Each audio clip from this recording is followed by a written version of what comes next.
Welcome to Think Free with Stephen and Daniel. Two brothers breaking down ideas and ways of thinking about this thing we call life. Unlock your mind to explore more than you ever thought possible. Think Free. So that AI thing I keep thinking about, man, that little video you sent me and JT. Oh, I know. I got flashes of Commander Data from Star Trek The Next Generation. Oh, when yeah. I was watching him. Yeah. Because I don't know, something about sort of the pacing and the tone and the not really emotion. I mean, he wasn't there, but it was like a precursor to that or something like that. Oh, yeah. I was just finished up. Joe Rogan had this guy that's like really big into technology. He's like 74 or something like that. Joe had him on 10 years ago. He just had him on again. And the guy's talking about exponential growth and things that he forecasted and predicted back in 94 of talking about what was going to happen in 30 years. And it was like pretty crazy, like the kind of stuff that just because he's in that world and this is like what he does. But, geez. Wasn't Kurzweil, was it? What? It wasn't Kurzweil, was it? I don't remember. Okay, that's fine. That's right here. Hold on. That's a futurist that he developed that synthesizer. Yeah, Ray Kurzweil. Yeah, okay. How do you know him? I've heard of him before. He built that the synthesizer. There's a Kurzweil synthesizer that he was one of the ones that kind of pioneered digital music. And then he's been a futurist for decades and always predicting. And a lot of his stuff comes true, that he's lived long enough that his earlier predictions have panned out. So he's respected as like one of the smartest guys in the world at figuring out what we're... Oh, interesting. This is the first time I've ever heard of him or heard him. Huh, interesting. Yeah, he has a book too that they were talking about. Yeah, he was claiming that literally within 5 years, this shit, like he's talking about like large language models are currently at, and then talking about like even 2 years ago where they were at. So then taking and looking at 5 years. Anyways, he keeps on saying like 2029 is going to be like a crazy ass fucking year for technology of where it's going to have. Then I guess he's been quoting for a while that 2045 is when we'll like a million X basically, like the capability of what humans can do. Like it's just going to be ridiculous supposedly in 2045. But I was like, yeah, the AI is just like, oh my God, you got all these companies that are working on like actual robotics of like animatronic kind of robotics. And then you've got, then problem solving. Then you have all these companies that are working on the large language model and AI side of things. And then you start combining those. It's like, holy shit. This is iRobot type shit. Yeah. Crazy. Yeah.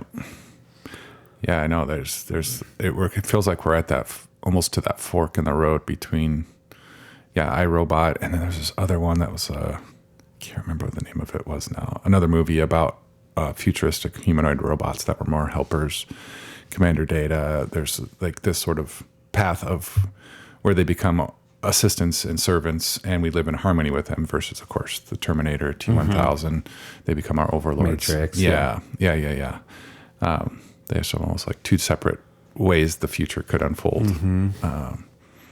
based on our popular media and storytelling and myths that we've created about that eventual outcome.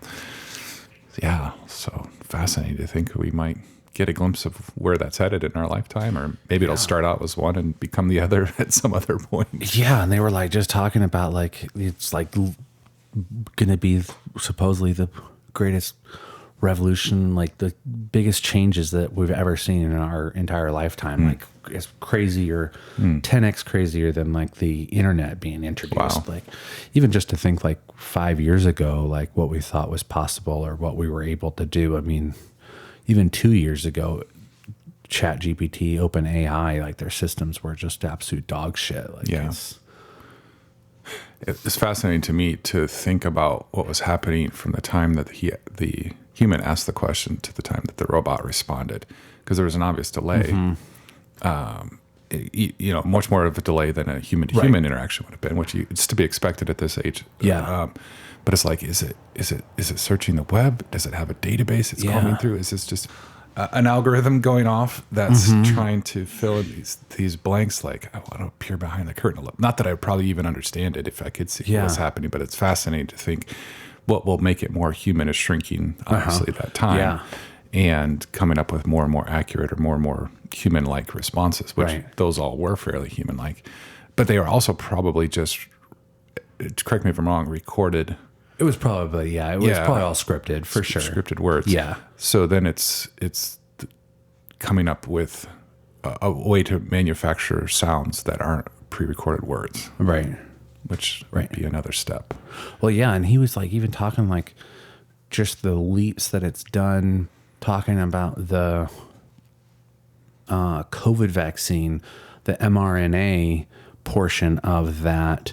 He was talking about how it, like, they were able to put that into a large language model simulation and have it do multiple millions of calculations of like what variant would be best like for it. Oh, wow. And so his, it sounded like he wasn't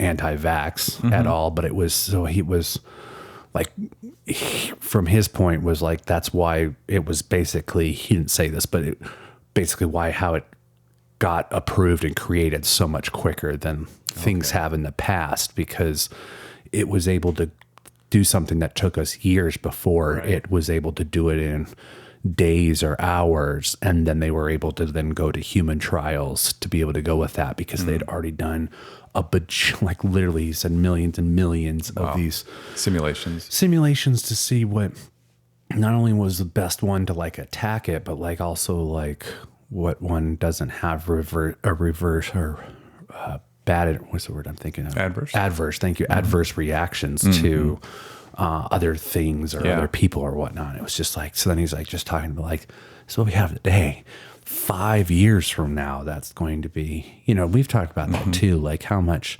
science and medicine has came from even like, the 50s, like 80 years ago, like how far we've came. Yeah. Like, and then 20 years ago, 25 years ago for the internet, and games like, oh my God.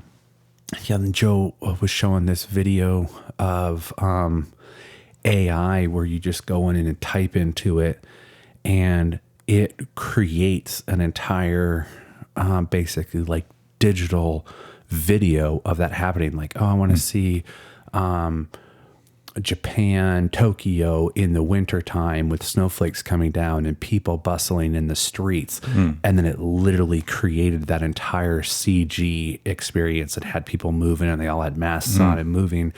And he was saying that the comedian actor, he's got Tyler Perry did the Big Mama thing. Was creating like he said like $840 million production studio and literally canceled the entire thing halfway through because he saw what AI was able to do with graphics and was like, there's not even going to be a need for this anymore in the future. Like you won't have like the MetaWorks and you won't have all of these different companies that people painstakingly do CGI work. You literally will just be able to tell the computer what you want it to do and it just crazy. Wow. Yeah. Crazy.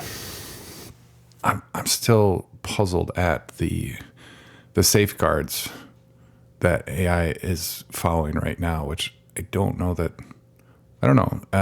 Maybe it's necessary. It feels a little bit like a little too PC for me sometimes. When I probably some of the consumer facing Bing has a graphics thing now where you can input stuff into Bing and it'll spit out a graphic for you.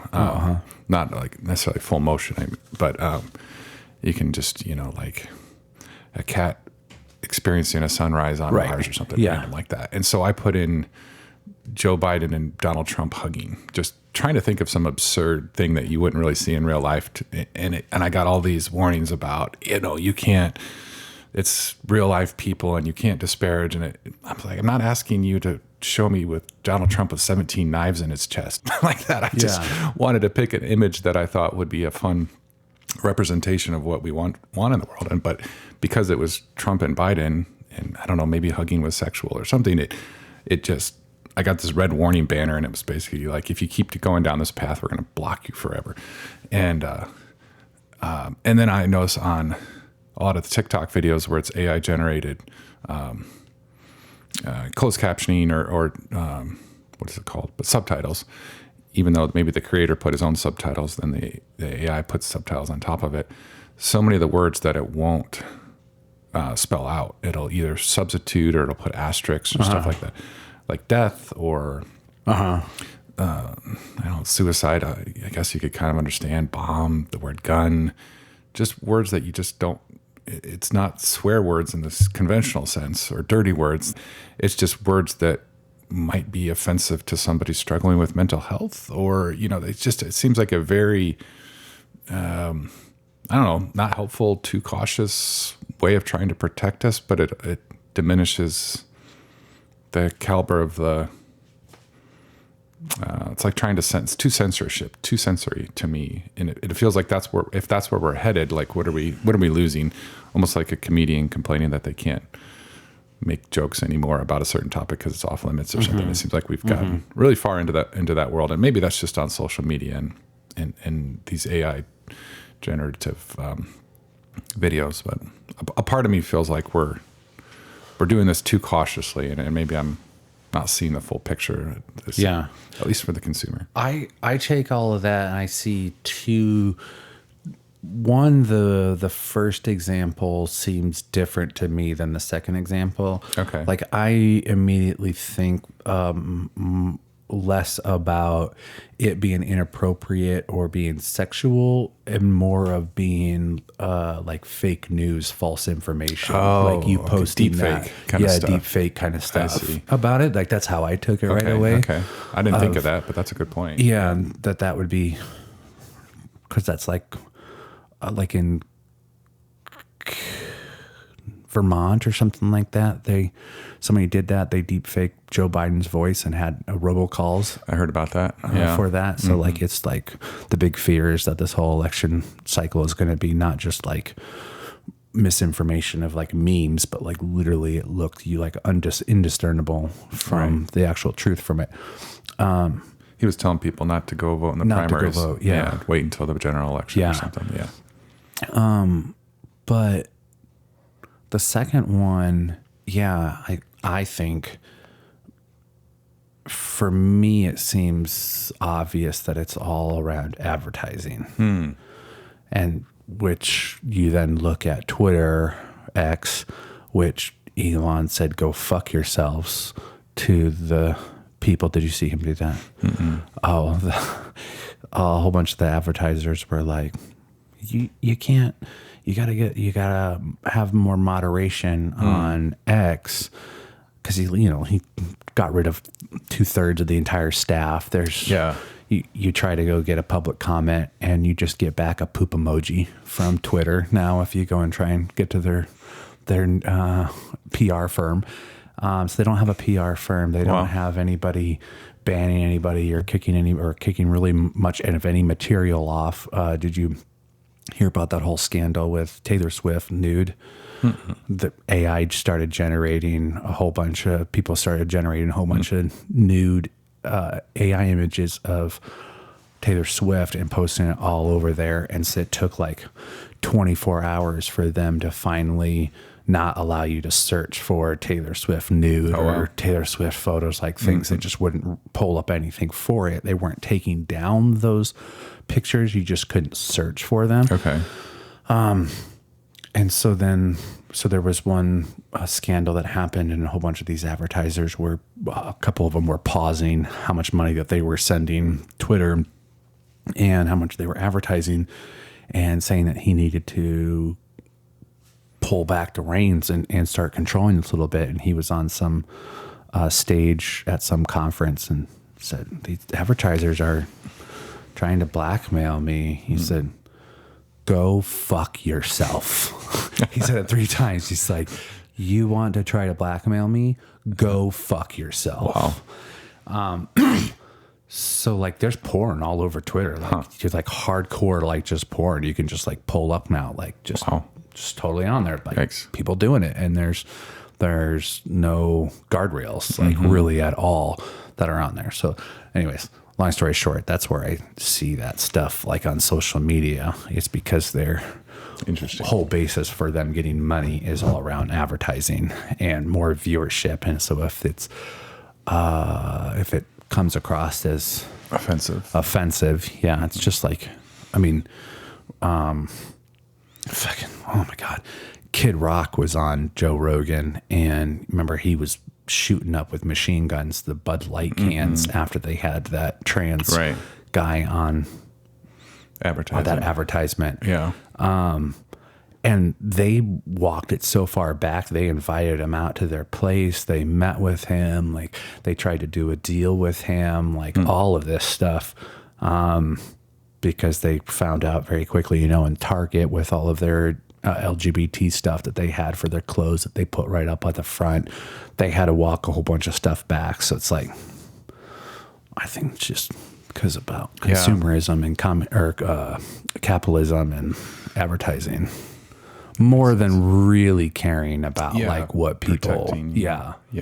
Well, and what I find fascinating, and this would make sense as I think about it from your context, is that they don't bleep the audio. Like all the audio comes through and then the words don't match and then you're distracted. And, and then, like I get if it's that, fuck or something like that, and you're trying to make it somewhat a family friendly media, but there's so many words that they blurt out, even if the word could be in a different context, a violent thing, but in the context that person's using it, it's not a violent thing. It's still like a very black and white, like, so I wonder if the advertisers are scrubbing the text and not the audio would be too much. And so that, whatever TikTok or whatever platform could, you could get a billion words of what's come out today. And okay, there's none of those offensive words. But they're not listening to the audio, which has all those words in it. I don't know. But that's a good point. It's not doing it out of the goodness of their heart or because they care about this, fragile social fabric of. That's how I see it. Purity. Yeah, that makes a lot more sense. Yeah, it always sticks out to me as like, what? This is weird. I'm listening to somebody just rant and rave about all this stuff, but the words have changed on the screen. Yeah, and if you're needing to get the advertisers to give you money, and then you become a cesspool. Yes, you allow porn and you allow all this stuff on there, then there's this big uprising from some certain group that then wants to boycott it or whatever and is starting to trash it. Then you're losing advertisers. It's like, it's not worth it. Yeah. Then there's also the question about AI and the filters or the protecting from deepfake or the where the boundary is going to be about what you can get it to do for you and say for you. And people have done the things where they've tricked AI into, but would it be wrong for me to use AI on my ethics exam or something like that, and then it says I can't help you and here's the reasons why, and then the person goes, thanks, that was one of the questions on my ethics exam, like those kinds of things where they get AI to is the human inputs with an agenda. So recent episode of left center right center, I can't remember, I just confused it with the dice game, I know, which they brought up on a recent they did episode. I know that was great. You might have heard this too, but the gal on the right was talking about how she put in a prompt about should Obama be brought up on indictments or charges? And then she did the same thing with Bush and got two different answers. Oh yeah. Which I think was Google. Maybe you were referencing that point, Paul. Yeah. But it highlights that there's going to always be that influence on where those lines are drawn based on the humans that are inputting it, who can't always be objective and maybe don't always try to be objective and are going to influence. So that's a little bit of what concerns me about like who gets to decide which words are obscured on the TikTok feed, and are they controlling how AI develops, and they're creating a future for the robots based on their own values and morals, which I guess anybody's going to. You can't really get away from that. I think that would be, I'd like to hear that become more of the conversation. That as AI emerges and becomes more and more a part of our lives, it's not just a neutral vanilla. And I don't know that anybody's saying this, so I just think it's important to talk about that. It's not going to be just a blank slate that is going to evolve without any input from its human creators who have their own set of values and morals and where they think the line is and where they think the line isn't. Because if AI comes from Elon Musk, it's going to probably be a lot more wild, wild west and no boundaries. And, it seems like that's how he's turning X into. It's just an anarchist's paradise, basically. So that would be a little different versus somebody who's trying to carefully curate our future to fit a certain value system or meme or anything else like that. Yeah, and it's interesting too because the large language models currently are gathering information from things that have been written down and posted on the internet. So, is there way more articles talking bad about Trump? And so then that's where it got its information when she punched that in, It was Bush, actually. George Bush. Yeah. About Bush rather than Obama. Right. If there had been more articles, or was it fed, or was it able to crawl those articles that talked bad about Obama? Because maybe the people that were doing the programming of it was I don't know. And then I think to a more fundamental point, it makes me think of, as you bring that up, is the inability of the AI. What I saw in that was the inability of the AI to determine or distinguish that it wasn't applying its standards the same to both people.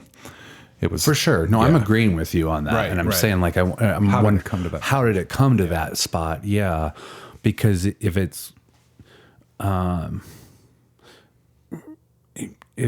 if it's crawling for that data, it's less about the people that are Google or Elon or OpenAI. And I wonder if it's more just because of the data that's out there. There's more left-leaning articles that had gotten written. But it's even weird because we're talking about crawling and information. Reddit, just went and they're doing their IPO. They're going public. I think I heard that. And they just signed some $60 or $600 million a year contract with Google to allow Google's AI to crawl all of their information.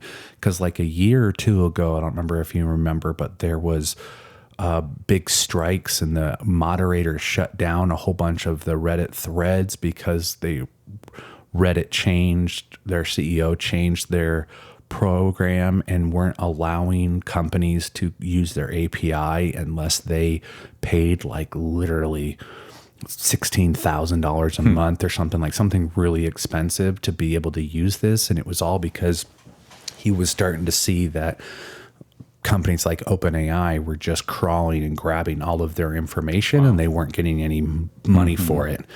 And so then it's what? So now the AI is just going to get a whole bunch of this information from all these dumbass people who don't have to have even their real identity associated with their username on there. Reddit's one of the craziest wild, wild west places there is because anonymity goes a long way. Yeah. So it's so crazy. Yeah. It's going to drop the overall IQ of AI because after that experience. Yeah, and do we want the future of our computers and robots to be informed by just random people ranting in the middle of the night? Right. Because they got on some drug trip or whatever. I don't know. Not that's all Reddit is, of course, but it's going to be interesting to see it because he talks about that a lot. That one guy you said, Kurzweil. Yeah, he talks because he's very optimistic about the AI movement and where it's going. And Joe's a lot more pessimistic and worrisome because he's became a lot more conservative and right wing in the last 4 years. And so it was interesting. They went back and forth and arguing a little bit and missing each other's conversation quite a bit. And then the guy, you almost want to shoot yourself when you listen to him. He was really hard to listen to. But basically his theory of thought on this, what we're talking about right now, is that this is just barely scratching the surface. And what is going to happen in 5 years is just like 20 years ago, we couldn't, or 30 or 50 years ago, we couldn't even conceive of what we are able to do right now with technology. And so then again, from now to 5 years, we can't even conceive what we're going to be able to do. And so then his thought is that like AI is going to literally be able to solve like energy capacity, like come up with new technologies for battery storage, like energy storage, like just, it's not even right. And it's not just simply from crawling, but it's just because it has all of that information and is able to then work through everything else, it can then come up. And so it's like just literally the jump. And so I guess they're working on Chat GPT 5 right now, and it's going to be larger leap than what was from Chat GPT 3 to Chat GPT 4, which 4 you have to pay for to even be able to get. I think we're only using 3.5 for the free version of it. And so I guess they're coming out with 4.5, but 5 is like another year or two away, and that thing is supposed to already be ridiculously stupid. Yeah, because I think we can imagine, well, basically what our movies have told us to imagine, you know, domestic helpers, crop pickers that are robots, maybe, you know, a huge thing when a blockbuster movie actually, you know, wins all these awards, but it was completely built by, you know, AI, and there's no human intervention per se. And then like what happens to the Oscars, you know, if there's no more actors or writers or directors anymore because the computers are doing all that work. So yeah, we can kind of imagine that in the not so distant future. However, solving complicated problems that aren't that sexy, like battery storage or energy or food production or replicator on the Enterprise or something like that, which would have a bigger impact, I think. Yes. In the long term. Yeah. Those are, I think, where people like him just naturally go, and that's where the value is going to be for humanity in the long term, I think. Yeah. Hopefully. Yeah. It doesn't just stop at domestic helpers and making great movies. Yeah, well, I mean, it makes sense. Like, he's so big on exponential growth. Like, and so just like to be like, you can really stop and just think about exponential growth to be like, if we're not letting off the gas at all as far as progressing this artificial intelligence, you know. It's hard to think about exponential growth because it's not something we experience very often in our lives. Everything is very incremental. It's very linear. Yes. Yeah. From working out to losing weight to developing a relationship to perfecting a skill. Yeah, it's all very linear, one step at a time. But like you're saying, those steps just get larger and larger and larger with technology. Yeah, yeah, and then like, you know, and even some stuff too, like even like the Chat GPT 3.5 that we're using is even throttled back from what it is even capable of doing. Like they've put like boundaries on it for not allowing us to be able to, like, even just like the Microsoft one, or the Bing one that you were on, you know, like it was like, hey, warning, blah, blah, blah. Like there's safeguards all over that. Because OpenAI is still looking at trying to make money with this whole thing. They aren't just like, oh, here's this fucking anything you want thing that can do it. So yeah, and then it's crazy as far as thinking, like they were both talking like, well, it's not just going to stop with large language models or even just robots. Like we're going to be cyborgs. Like we're going to put that shit inside of our brain. And I remember, I think the last podcast we were talking about, the actual one that we did, where I was talking about Neuralink. And I was right. They actually have done it. And I've seen videos of the guy. He can move a cursor on a computer screen just by thinking about it. ridiculous. Yeah. Like, Because he has an implant? yeah. Okay. Yeah. Yeah. And this Worley guy, what is his name? Kurzweil. Kurzweil. Yeah. He was even talking about just how rudimentary that technology even is. And it's super slow. But again, just like, Baby steps for now. yeah, it's going to be huge. Yeah, then it'll take off. Jeez. Yeah. Yeah. And then he was talking about life expectancy, and like he gave some statistic about, I mean, you know, half of this shit, who knows if it's even correct, but he was gave one statistic about like for every year that we currently now are living, we're able to gain back like 30% of that year as far as life expectancy because of technology and medicine that we have today. And that's going to get to a point where we're going to be able to gain 100% back on that. And so that the human body, the human entity, organism isn't restricted to only live a certain amount of years. It's just that things start breaking down, and when we're able to not have those break down anymore, we're just going to be able to continue to live on for unknown amount of time. Like, I was like, whoa. Yeah. And then like Joe was talking about, well, people don't want to live that long. And he's like, they're just kind of going back and forth. Like, yeah, you don't want to be crippled and, you know, not be able to do anything. But if you ask anybody who's not having, a catastrophic event or something, they mentioned some adjective they used as far as like why people commit suicide, basically. Like if you're not somebody who's having that experience and you ask somebody like, oh, you're 52, you don't want to live 53? Like everyone's gonna be like, yeah, I want to live till I'm 53. Right. Like you're not going to be like, oh yeah, I don't want to live till 90. I don't want to live till 100. Well, if you were in shape and your body worked really well, you'd love to live More experiences. Yeah. You'd love to keep on living. I think it goes back to one of our earlier discussions about immortality, the quest for immortality, and that that's somewhat of a drive, and that this would be one way to and offer that. Joe brought up a good point because he's been moving a little bit more religious too in the last year or two about that some people may not want to live forever or live a really long time because that would stop them from being able to go to heaven. Whatever's waiting for them on the other side. Yeah. Missing out on it. Yeah. Yeah. It's like, interesting. Yeah. Huh. Well, I know we wanted to also take some time to talk about Trump a little bit. So I think a good segue would be, could you imagine yourself ever supporting a AI president if we got to that point? Or would you always have to have a human? Can you imagine a world in which AI would be your best choice? I think I definitely could if it,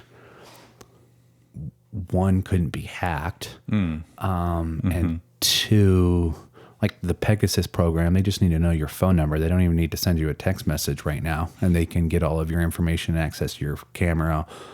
So if it couldn't be hacked and it was continuing to learn on its own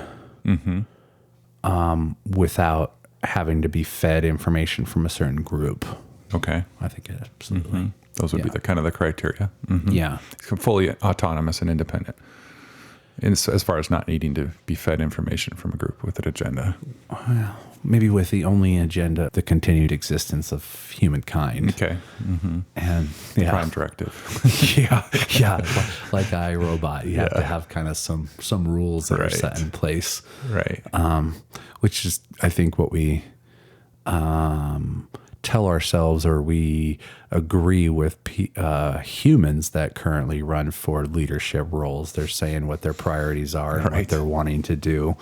As a bare minimum. Yeah, which I think is a little bit easier probably to believe them because they're of the same species and race as us. But then when you start getting into, well, if the robots don't need us, we're talking about like Matrix now, or they don't need us to be in control or whatever.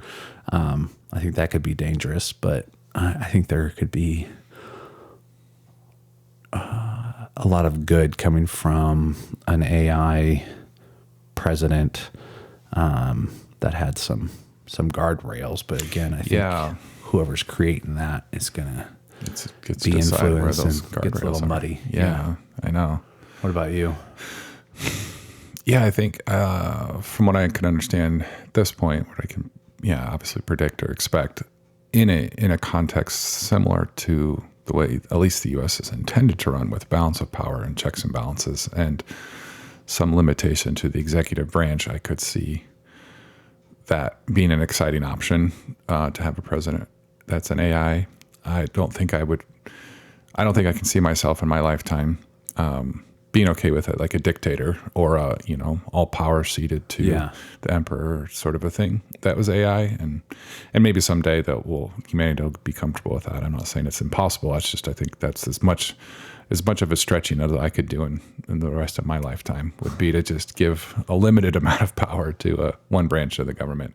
But I'd still want the Congress to be human, or something like that. How crazy would that be? I know. They're all like talking about the president and it's some AI, and they're like, I don't know, we need to impeach him. Right. What are you talking about? Yeah, that'd be so weird. And then he's still gendered. Yeah, right. Because the voice is it going to be a asexual voice, or we can still say him? And it's so many weird things. And it could be amazing because the potential to solve problems could be way surpassing human. And even like you said, the fear of them taking over, or like Terminator or Matrix, where the collective robot good, like there became a good, quote unquote, that the robots saw, as opposed to the human, quote unquote, good. So we even have to imagine that there would be a level of consciousness and awareness that would say, hey, it's us against them, meaning the robots against the humans, or that there's some value there.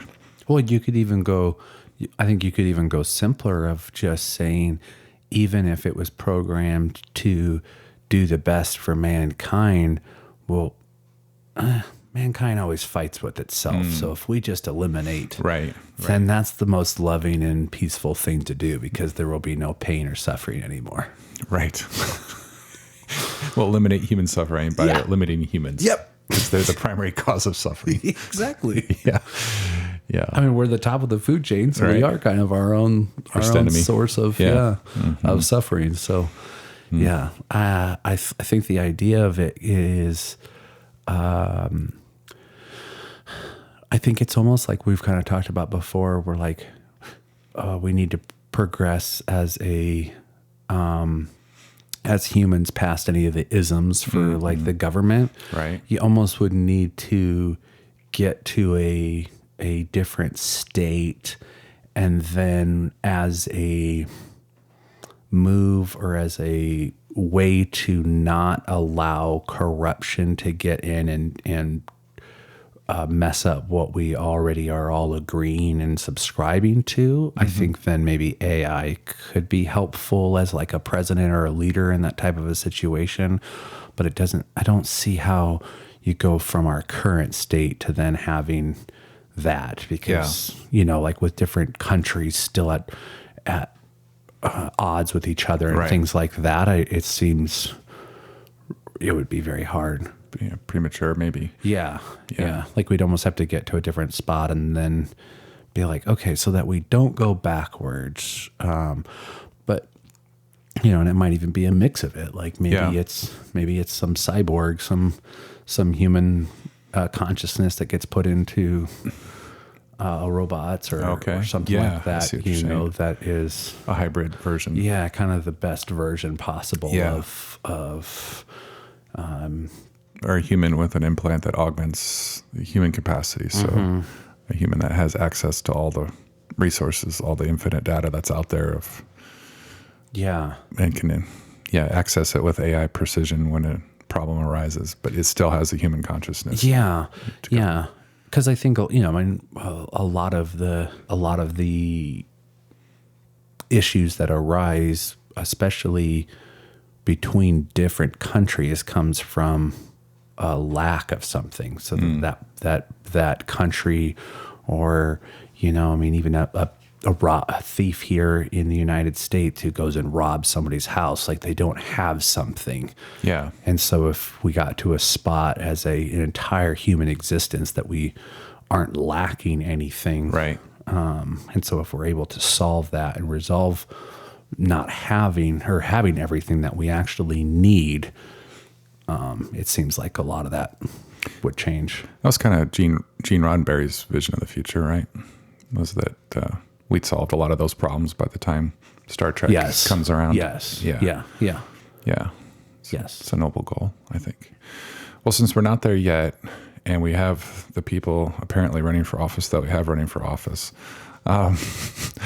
thinking about Trump, which almost feels like low-hanging fruit, like doing a podcast about Trump, like that's beginner stuff, right?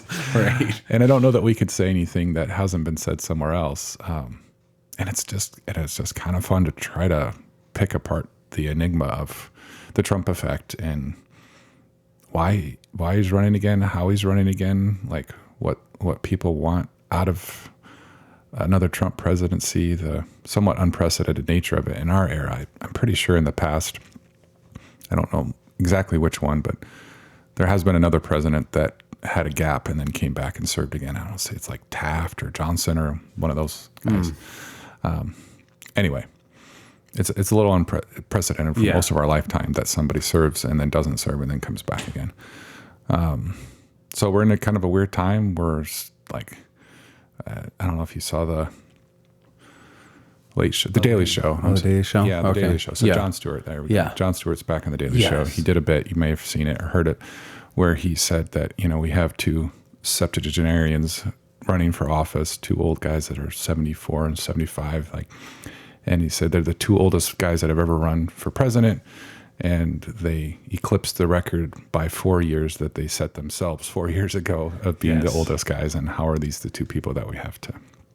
He made a little bit about that joke, and so and I thought it was funny because he talked about Trump and being so old and coming back and being a white guy, and it was like exactly what he's done to the Daily Show, because he left and went to Apple and then got fired from there, and then now is just they search for a whole bunch of different people to replace the last guy, Trevor Noah, and then we're going to go with an old white guy. An old white guy. Who's already done it before. Yeah.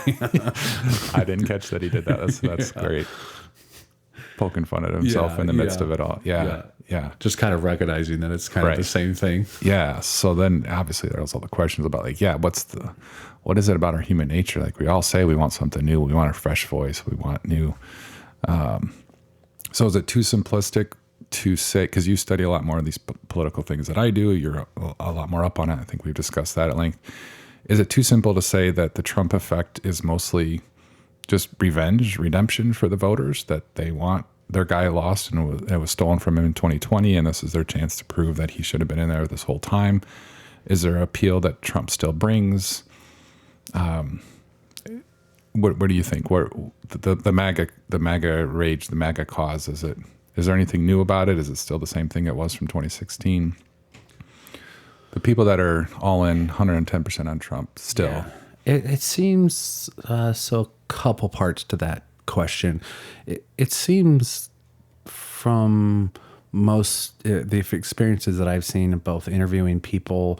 I remember 2014 to 2019. I saw tons of videos of a little bit farther right people interviewing farther left people at rallies, and finding humor in the types of answers and responses that those people would give. The far left would be there. And then I've seen a lot of videos in the last 4 years of probably more far left spokespersons going and interviewing the MAGA crowd, and trying to find humor in the responses that they give.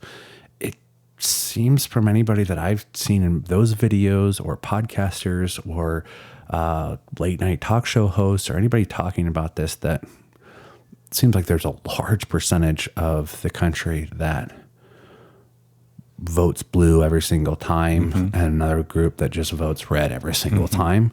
and it's like their sports team and it's their race and the horse Yeah. or their horse in the race. And if somebody opposes their horse or their team, they're the enemy and they're the bad guys for it. So I think there's it seems like very small minority of people that truly will go back and forth between different types of candidates when they go and vote from year to year. And we've kind of bred that in our voting system where if you're if you're registered as a Republican, like in our state, if you're registered as a Republican, you cannot vote in the Democratic primary. Right.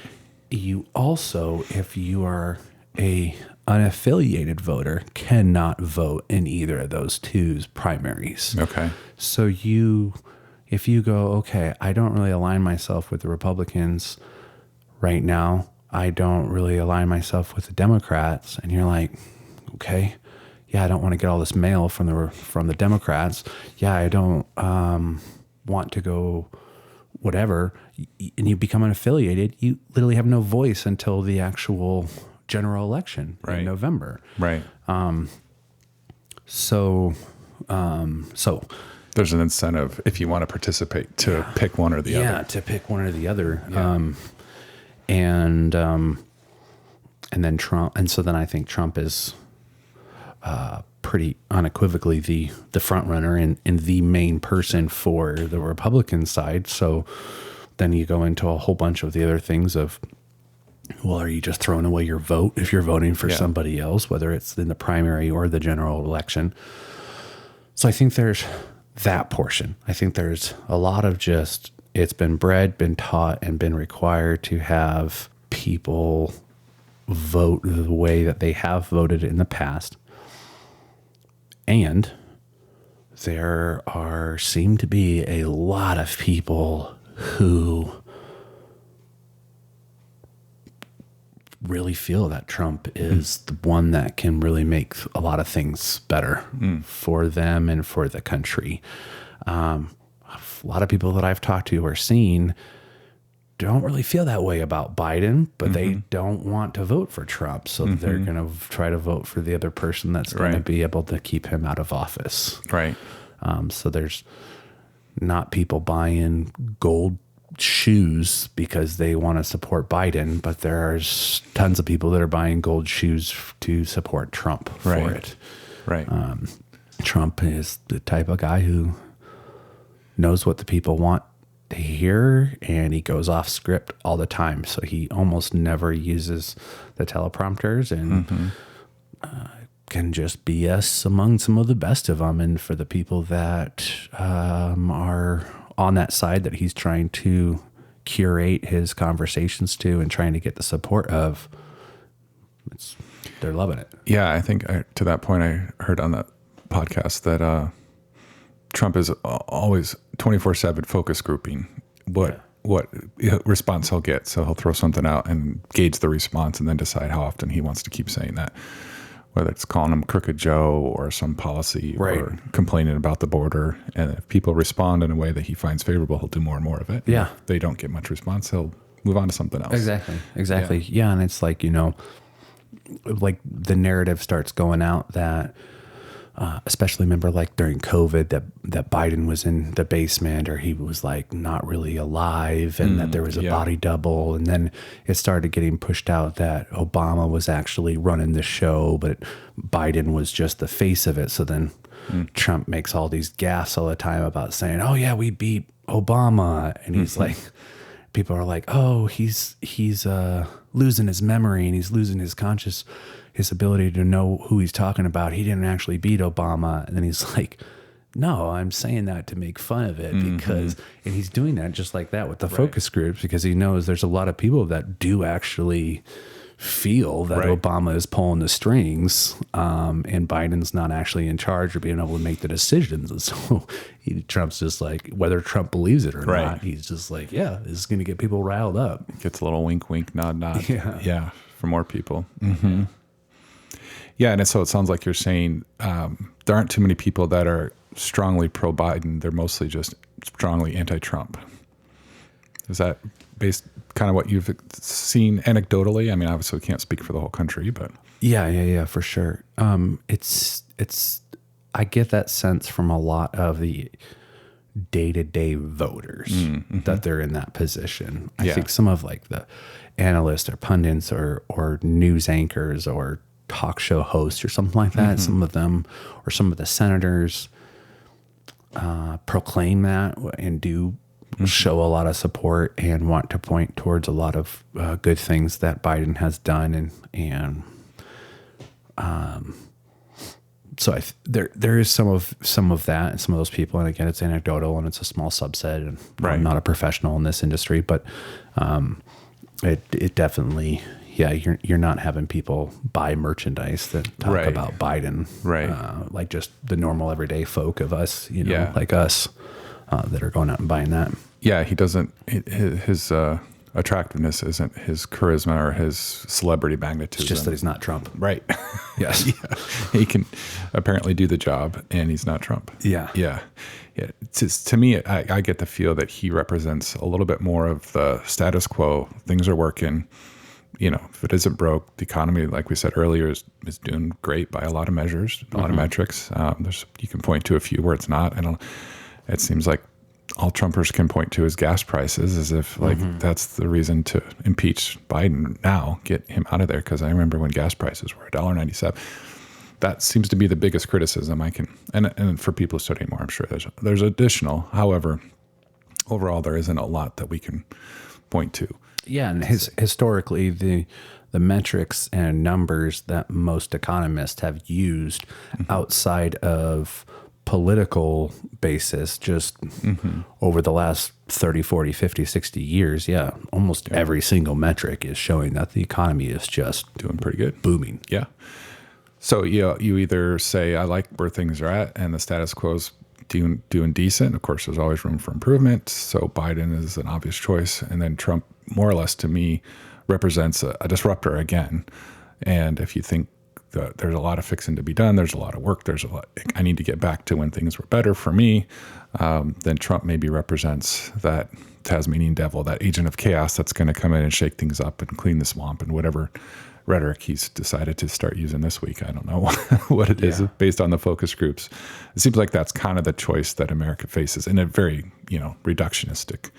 Well, yeah. And I think too, some of the everyday voters that traditionally are conservative, one of the big tent poles for their values really stems around abortion.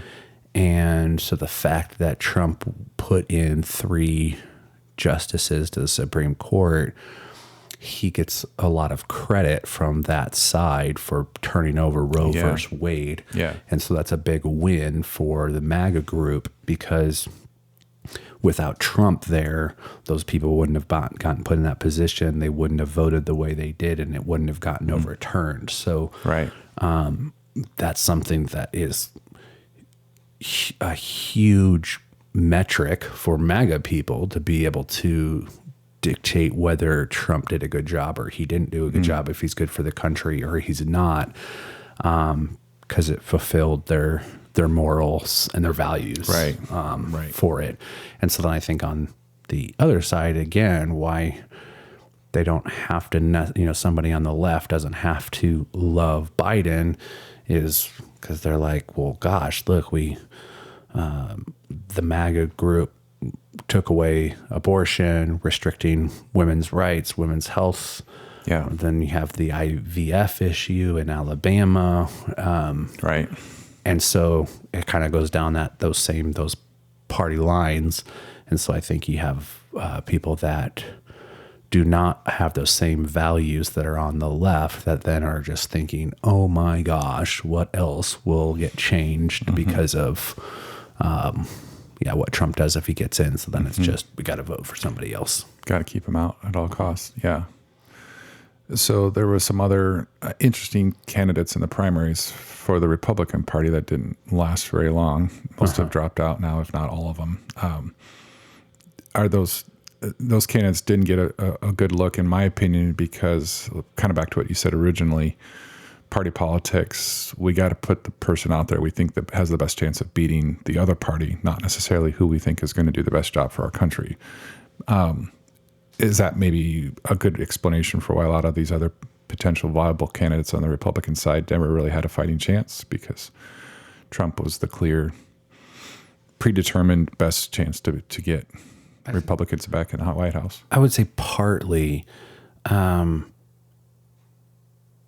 for that group that is conservative Republicans, you'd have to look at, would those Republicans be able to accomplish the changes that Trump was able to accomplish, because they valued so much what Trump was able to accomplish on a couple different key points. Okay. So it would be like, well, Bush wasn't able to do that, and Bush Sr. wasn't able to do this, but Trump was able to do this. So then is Nikki Haley going to be able to do that, or is DeSantis going to be able to do it?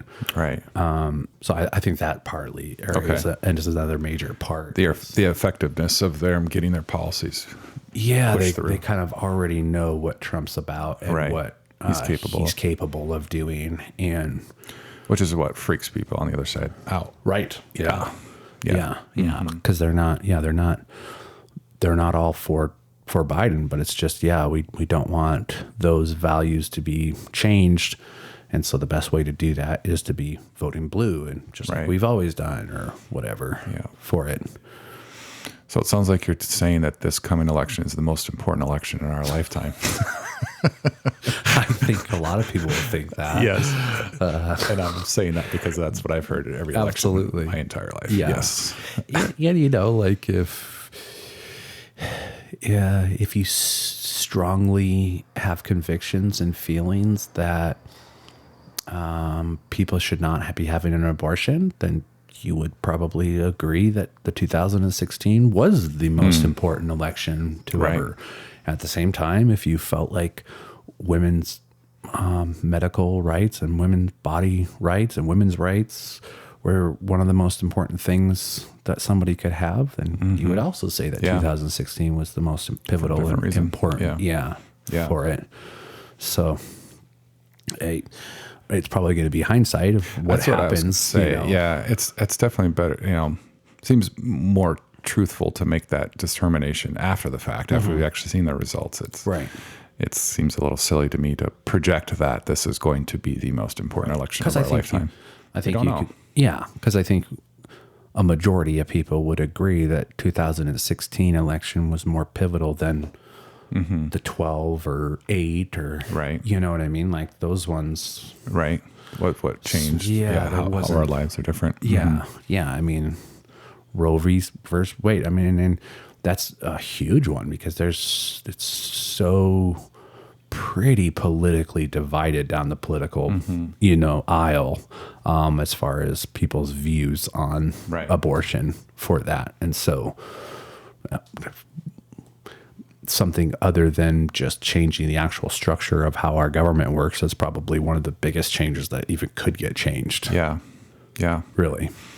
It is. Yeah. And there's often been a lot of fear mongering on either side that if the other guy gets in, all your rights are going to be taken away. Well, that's to the people on the right threatening that you're going to lose your guns and your religion, or to people on the left that they're going to take away, the rights of gay people, or, those sorts of things. So there's always a threat of that, which has obviously been a big motivator, political motivator. Exactly. Yeah. And this is one of the few times where somebody's worst fears or somebody's greatest hopes actually came to pass. Right. Exactly. Yeah. Mm-hmm. The 2016 election didn't just kind of, just kind of just coasted through. It wasn't that big of an impact for that presidential term. Right. It was very impactful. Right. And not right away either. It took a few years for us to see the results, like you said, installing the justices, and then the decision that was handed down as a result of that. And, yeah. So third party, we've got probably RFK is really the only one getting any attention right now. Would you say? Yeah. Yeah. As far as third party goes, I watched a little. There's like one or two other people like from like the Green Party or something like that that are going to get like probably less than 0.5% as far as national voting. But yeah, he's really the only other one that might have any kind of an impact on taking votes from one of the two front runners. Right. Yeah. Yeah. I was watching a ad that he had put out. Yeah, I think it was yesterday, and he started with we used to be this great nation, and kind of going back to the post World War II era when America was supposedly doing a lot of things right, and then we've turned into this. I didn't watch the whole thing because I got a little tired of like, okay, when are we going to get to the point here? It was a long video. It was interspersed with stock footage and historical footage, and him sitting at a desk looking presidential, talking about our once great nation and how far we've fallen, and he has the pedigree, kept referring to his uncle and his dad as being Kennedys, and to bring us back to our once great glory, which was not a whole lot of different than Make America Great Again. But of course he did not use those words. And it was just, I got bored and moved on during him talking about all the bad things that have happened, and never really got to the point where he was going to tell us how he was going to do it, bring us back. I don't know. It was a curious message to, very tried and true, an old one, but almost felt like it was a lesser version of like Trump light or something like that. We've come so far. We used to be this. Only people who are in their 60s and 70s remember the America he was describing. But it's almost like, I don't know what the word is for the non-incumbent. Challenger. Yeah, it's almost like the challenger has to have that be their platform, because the incumbent can't say, "Oh, it's so bad, we got to get it back to where it was." Because he's at fault if that's the case. Yeah, right. So Biden's going to be talking about how good it's been, what he's accomplished, what he's done, and then what he still plans to do. Right. But that can't be anything about really shaking anything up. I mean, like when Trump was running in 2020, he wasn't talking about draining the swamp. Right. Right. Like he wasn't talking about dissolving all of the 3-letter agencies, which that's a lot of people are really big on right now. And a lot of the Republican presidential candidates that have since dropped out, that was what a lot of them were pushing too. And even Biden has about Trump has all as well as like, the CIA and the FBI and all of the BLM and EPA, all these agencies for the government that have, too much power. Yeah. Bureaucracies and stuff. Is to get rid of that. But we weren't hearing that from him in 2020 when he was in charge of those agencies and literally the person who was giving direction and hiring the heads of all of those agencies. Yeah. So, yeah, it just seems like it's pretty common, I think, which is why RFK's message kind of was like the Make America Great Again. Yeah. Policy, but without the words. Right. Where else is he going to go? How else do you appeal to? Yeah, you've got to get a voter emotional. You've got to get them nostalgic. You've got to tap into some vision of a better tomorrow to supplant the incumbent. And it's weird too, because there's a lot of the president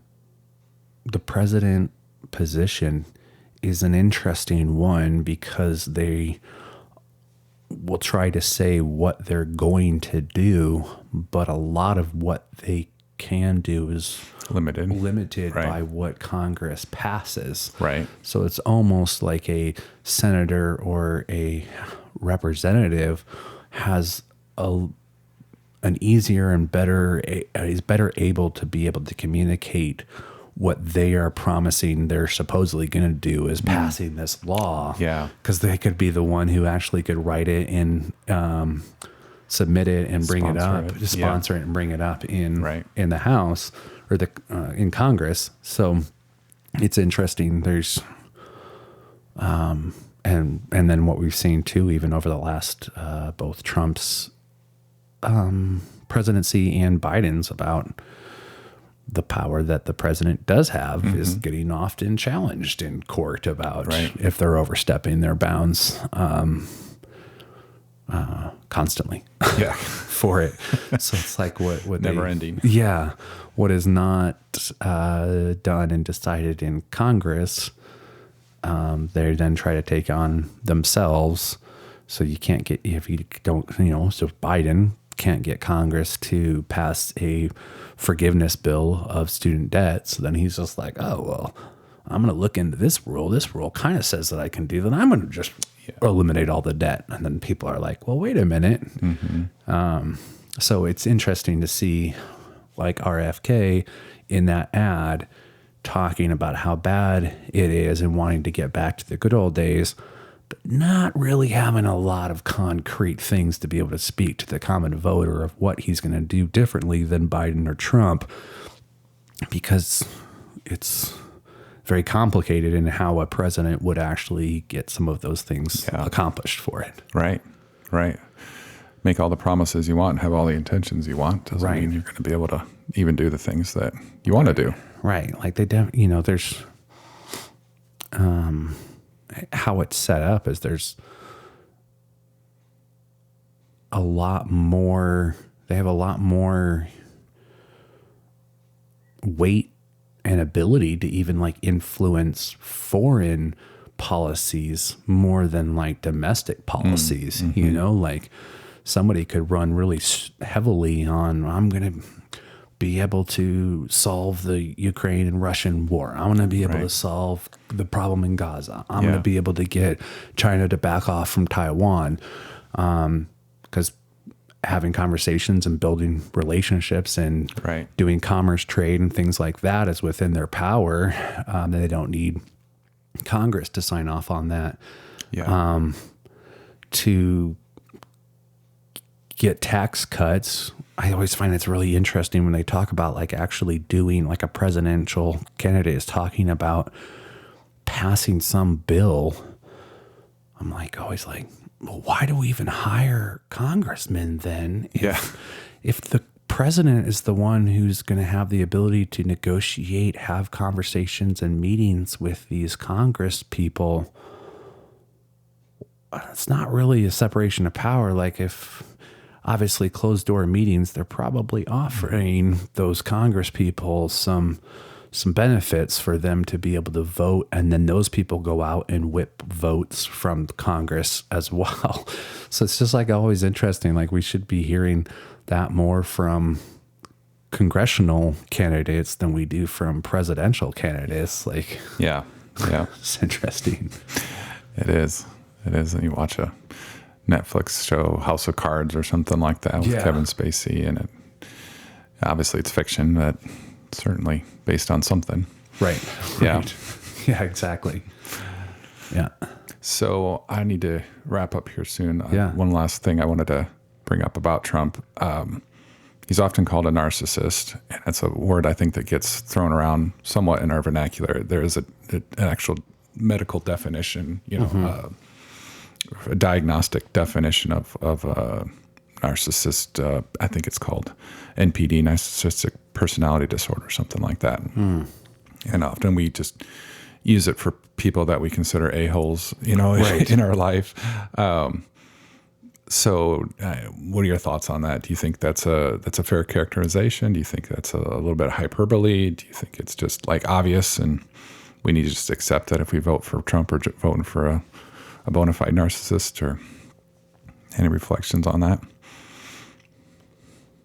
Well, I think we'd have to identify and agree on what a narcissist is. What it means. Yeah. So a couple of quick adjectives to that would be,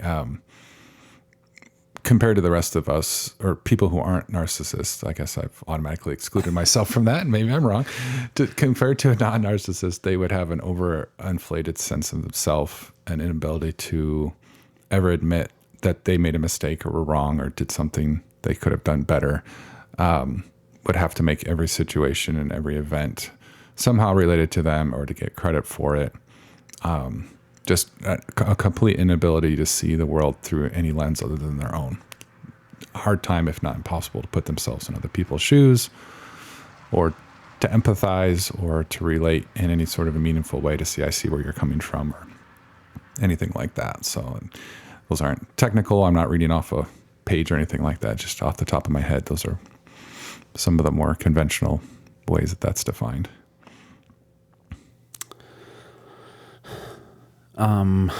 I think that in a competitive and capitalistic society, somebody to be very successful has to exude a lot of those adjectives. Okay. The way the system's set up. Yeah. Like thinking like even bigwigs in the Senate or the House of Representatives, Pelosi or Johnson, or CEOs of companies that are really successful. Your job is to be successful. And if you fail, you get voted out or you get fired. Right. And so then if your entire goal is to be competitive, so to continue being in that position and that role, beating people out, and it's capitalistic, so you're there to make money, which I'm not saying is wrong, that they shouldn't be doing that. I'm just saying that's the system that we've all subscribed to currently. The ism that we're a part of. Yeah. Then it is not in your best interest to not have most of those adjectives. Gotcha. Those for your characteristics for your personality are necessary to win. Right. Yeah. So to gloss over a mistake or a flub, like sort of say for Trump, like it's just kind of an objective fact that he has a very poor record at picking people for his agencies and for his cabinet and advisors. Advisors and talks, because of the amount of turnover that he has. That's the objective portion of it, of the truth of it, is just how many he turned over. And then on top of that, he talks so highly of them on the front side and then talks so poorly about each and every one of them after he has fired them or they have quit. Right. And so that same type of thing, he would not look strong and look like the best person to be in that job of picking people if he said, I did a really poor job of picking those. I can't figure out people's characters. I'm a poor judge. You know what I mean? Like, yeah. So you then have to go do that. Okay. Because that is another characteristic of narcissism, is to frame a person as the best ever and a hero, and then the villain and the worst ever a split second later. Whether that's one-on-one in a person, they might flip on a dime if you're having a conversation with them. You might be their best friend, and then 2 minutes later they hate you. So that ability to have polar opposite ideas about a person within a very short amount of time. And it seems like he goes to that response probably more than some other political people do. But I think the response that those other political people do is give a political answer. Like if you're like, like dodging the question, like you hear people are like, oh, well, this, and they don't really answer. Like they give you an answer that didn't really answer it. And you're like, oh my gosh, here we go again. That's so crazy. Why are we talking about that now? So it's getting to the same point of not being able to, or not even having a system in place where you're able to acknowledge those faults, because then you're going to be a failure and you're going to get kicked out of your job. But I would agree. He does take the response that seems to have some more of the adjective of narcissist. Yeah, so maybe we could conclude, even if he's not clinically diagnosable as a narcissist, he is exuding those characteristics for the sake of winning. Yeah, and probably tends to take those types of responses more often than some other people. Than most the others would. Yeah, I'm thinking of, I think it was John McCain running against Hillary or Obama. I can't remember. Was in a forum or a town hall, and somebody one of his supporters tried to say how horrible the other person was, and he's, no, they're a decent human being. Yes. Just disagree. And Yes. some say that's where he lost the election. Yes. Because he didn't just pounce on him and kick them while they were down. Exactly. And then hindsight, we look at that now and we're like, gosh, Yeah. well, man, that's the type of character that we want from a leader. That's who we want in our friends. That's who we want in our bosses, our employees, Our family, the professionals we work with. And yeah. And then for some reason, we can't seem to find a way to put that person at the highest job in the country. No big deal. No big deal. Yeah. Yeah. All right. Well, I think that's good for now. Sounds good. Till next time. Till next time.